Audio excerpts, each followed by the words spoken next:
Orang pesek bertemu orang pesek berkata hello sek. Orang mancung bertemu orang mancung berkata hello cung. Orang gendut bertemu orang gendut berkata hello gendut. Si mancung ketemu si pesek, si gendut gak bisa salam. Akhirnya mereka mengatakan Assalamualaikum warahmatullahi wabarakatuh. Innal hamdalillah nahmaduhu wa nasta'inuhu wa nastaghfiruh wa na'udzu billahi min shururi anfusina wa min sayyiati a'malina.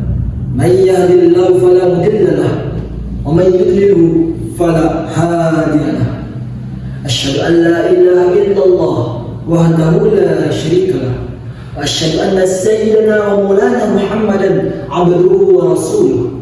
Allahumma shalli wa sallim wa barik ala sayyidina Muhammad bin Nuriz Zat wa sirris sari sa'ir al-asma wa sifat wa ala alihi wa sahbihi wa sallim. Qala Allah ta'ala fi kitabihil karim, a'udzu billahi minasyaitonir rajim. Bismillahirrahmanirrahim. Ya ayyuhalladzina amanu qu anfusakum wa ahlikum nar wa quduha an-nas wal hijarah 'alaiha ghilazun shidadun la ya'sunallaha ma amarahum wa yaf'aluna ma yu'marun. Shadaqallahul azim. Yang sama-sama kita hormati seluruh dewan juri, yang sama-sama kita taati seluruh peserta pidato, dan yang kami banggakan seluruh dosen pendamping peserta pidato.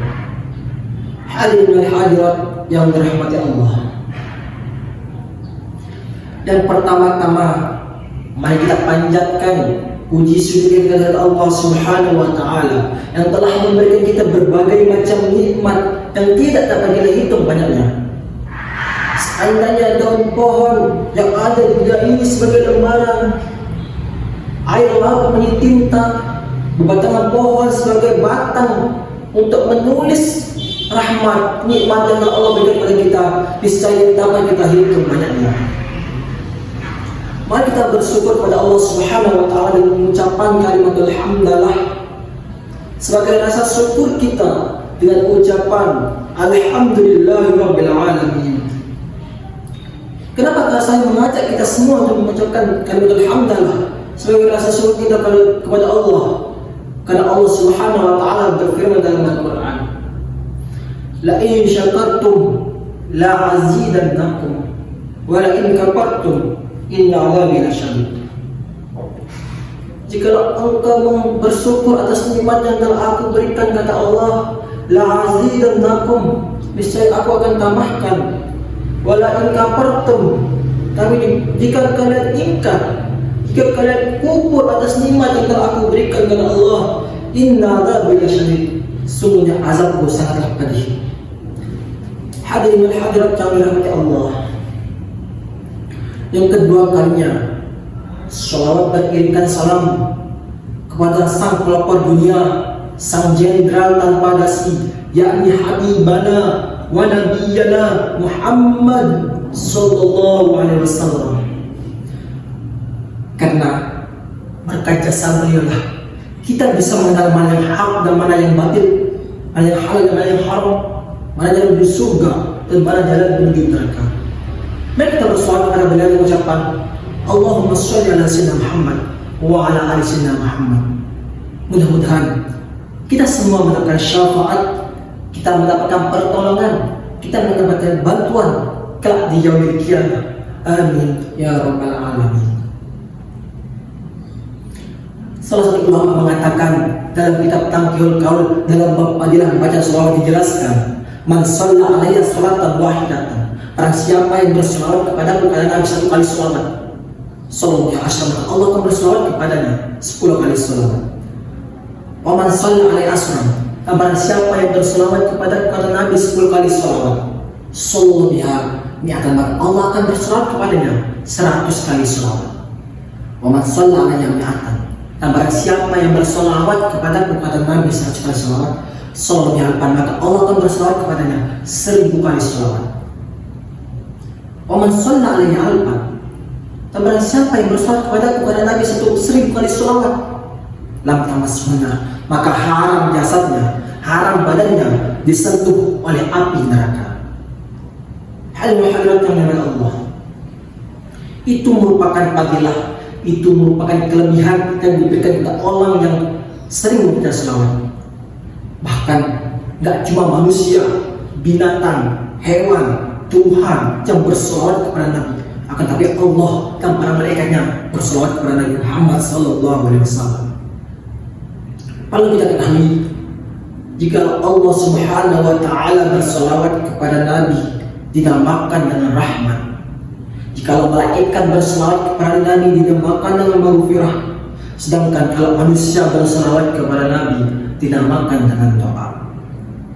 Dan dalam firman Allah Subhanahu wa Ta'ala, Innallaha wa malaikatahu yusholluna 'alan nabi. Sesungguhnya Allah dan para malaikatnya bersolawat kepada Nabi Muhammad SAW. Ketiga kalinya saya berdiri di sini bukan karena tidak adanya kursi, bukan mencalonkan diri sebagai bupati, apalagi untuk mencari istri. Saya berdiri di sini akan menyampaikan sepatah kata, 2 patah kata yang saya patah-patahkan menjadi 1000 kata yang insya Allah berguna bagi kita semua, yakni pidato yang berjudul Peran Pemuda dalam Pengembangan Masyarakat.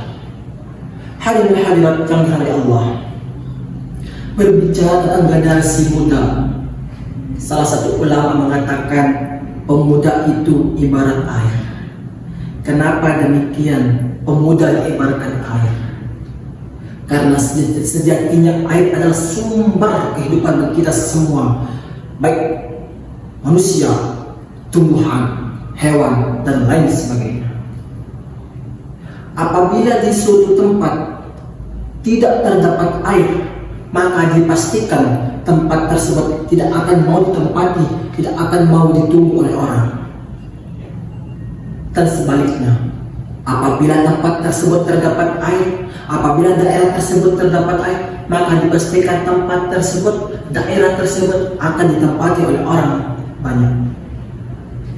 Sebagaimana dahulu kala kota Makkah Al-Mukarramah sebelum dialiri air oleh Allah Subhanahu wa Ta'ala, kota Makkah Al-Mukarramah adalah kota yang lembah tandus yang dikelilingi oleh pegunungan-pegunungan. Namun sekarang setelah kota itu dialiri air oleh Allah Subhanahu wa Ta'ala, kota itu menjadi kota, salah satu kota tempat peribadatan umat Islam seluruh dunia, tempat berkumpulnya umat Islam di seluruh dunia. Hadirin wal hadirat yang dirahmati Allah, maka dari perumpamaan pemuda ibarat air dapat kita ambil pelajaran bahwa peran generasi muda dalam pengembangan dan kemajuan masyarakat sangatlah besar. Generasi muda lah yang menjadi sumber kebangkitan kemajuan dan pembangunan masyarakat. Apabila pemudanya rusak, maka masyarakat pun akan rusak.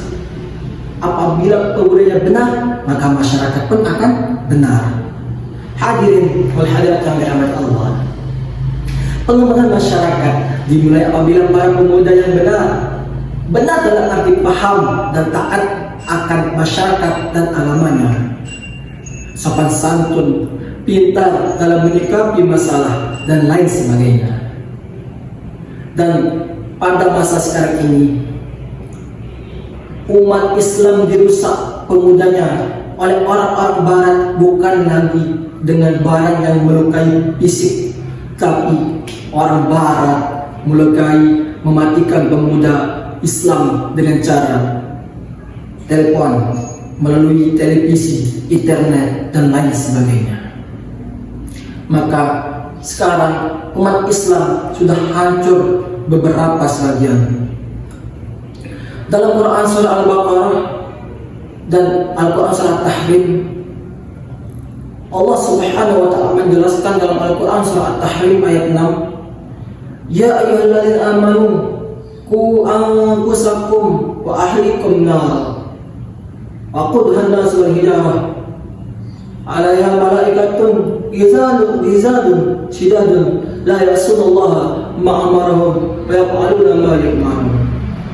Ayat 6 surat At-Tahrim yang saya jelaskan tadi, yang saya sebutkan tadi, dia bisa diartikan sebagai pijakan bagi semua generasi muda bahwa semua jiwa termasuk pemuda mempunyai kewajiban yang tidak sekedar menjaga diri pribadinya, namun tugasnya pemuda sekarang menjaga seluruh masyarakat yang ada di tempatnya, mulai dari kondisinya baik itu buruk maupun baik itu jahat. Harus kita ketahui bahwa peran generasi muda sangatlah menjadi tolak ukur berbagai macam negara di dunia ini.